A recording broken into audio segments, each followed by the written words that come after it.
வணக்கம். ஜீரோதா கைட்ல ஒரு பவர்ஃபுல்லான ஃபீச்சர் இருக்கு. இது நெறைய பேருக்கு தெரியறதில்ல அப்படின்னு ஜீரோதா சிஇஓ நிதின் காமத் அவர்கள் ஒரு 2 நாளைக்கு முன்னாடி ஒரு ட்வீட் வந்து போட்டிருந்தாரு.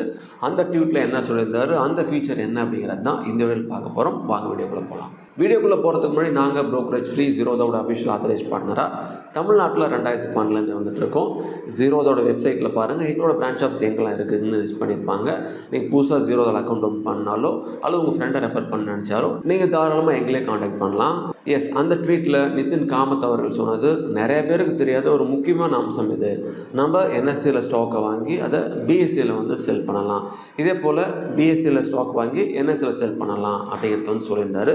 முன்னெல்லாம் இது ஹோல்டிங்கில் இருக்க ஸ்டாக்ஸ் மட்டும்தான் பொருந்தும். நம்ம பை பண்ணும்போது என்எஸ்சியில் பை பண்ணிடுவோம், செல் பண்ணும்போது பிஎஸ்சியில் செல் பண்ணலாம். அல்லது பை பண்ணும்போது பிஎஸ்சியில் வாங்கிட்டு செல் பண்ணும்போது என்எஸ்சியில் வந்து செல் பண்ணலாம். சிலர் இப்படியே பண்ணுவாங்க. அதுக்கு என்ன காரணம் அப்படின்னா, என்எஸ்சிக்கும் பிஎஸ்சிக்கும் இருக்கக்கூடிய அந்த விலை வேறுபாட்டை பயன்படுத்திக்கிறதுக்காக இப்படி வந்து பண்ணுவாங்க. இது ஹோல்டிங்கில் இருக்க ஸ்டாக்குக்கு சரி, ஆனால் இதை நம்ம இன்ட்ரடேக்கும் பயன்படுத்தலாம். இதுவும் வந்து நிறைய பேருக்கு தெரியறதில்ல. இந்த வீடியோ மூலமாக எல்லாருக்கும் தெரியணும் அப்படிங்கிறதுக்காக தான் இந்த பதிவு. நீங்கள் சேம் டேயில் இன்ட்ரடேயில் என்எஸ்சியில் இருக்கிற ஸ்டாக்கை வாங்கிட்டு அதை நீங்கள் பிஎஸ்சியில் செல் பண்ணலாம், அல்லது பிஎஸ்சியில் ஸ்டாக் வாங்கிட்டு என்எஸ்சியில் செல் பண்ணலாம், அல்லது இதை நம்ம செல் பண்ணிட்டு கூட பை பண்ணலாம்.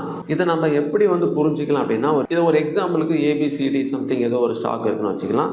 அந்த ஸ்டாக்கோட ப்ரைஸ் வந்து என்எஸ்சியில் ஒரு எக்ஸாம்பிளுக்கு ஒரு 3500 இருக்குன்னு வச்சுக்கலாமே. இதே பிஎஸ்சியில் வந்து ஒரு 3505 அல்லது 432 அப்படின்னு இருக்கலாம். ஸோ இப்படி ப்ரைஸ் டிஃப்ரென்ஸ் வந்து ஆகும். இந்த மாதிரி இருக்கும்பொழுது உடனே அதை நம்ம பை பண்ணிவிட்டு இன்னொரு எக்ஸ்சேஞ்சில் செல் பண்ணுறதுனால அந்த ப்ரைஸ் டிஃப்ரென்ஸ் வந்து நம்மளுக்கு பெனிஃபிட்டாக வந்துருக்கும். இதை தான் ஆர்பிட்ரேஜ் ப்ராஃபிட் அப்படின்னு சொல்லுவாங்க. இதில் ரொம்ப முக்கியமான விஷயம் என்ன அப்படின்னா, நம்ம யூஸ் பண்ணுற மார்ஜின் வந்து உடனே ரிலீஸ் ஆகிடும். அதையும் நம்ம பயன்படுத்திக்கலாம். இதே மெத்தடு டெலிவரிக்கும் பொருந்தும். நம்ம எந்த ப்ரைஸ் வந்து குறைவாக இருக்கோ அதை பை பண்ணிவிட்டு எந்த எக்ஸ்சேஞ்சில் வந்து ப்ரைஸ் அதிகமாக இருக்கோ அந்த எக்ஸ்சேஞ்ச் யூஸ் பண்ணி நம்ம செல் பண்ணிவிட்டு வெளியே வந்து அந்த டிஃப்ரென்ஸ் அமௌண்ட்டை நம்ம ப்ராஃபிட்டாக வந்து எடுத்துக்கலாம். ஆனால் இதில் நம்ம ரொம்ப முக்கியமாக கவனிக்க வேண்டிய விஷயம் என்ன அப்படின்னா, 2 எக்ஸ்சேஞ்சிலையும் ஸ்டாக் வந்து லிஸ்ட் ஆகிருக்கணும். 2 எக்ஸ்சேஞ்சில் ஏதாவது ஒரு எக்ஸ்சேஞ்சில் வந்து லிக்விடிட்டி குறைவாக இருக்கா இல்லையா அப்படிங்கிறதையும் செக் பண்ணிடுங்க.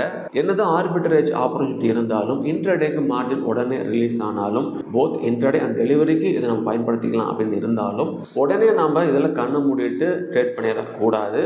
நல்லா வந்து ப்ராக்டிஸ் பண்ணணும்.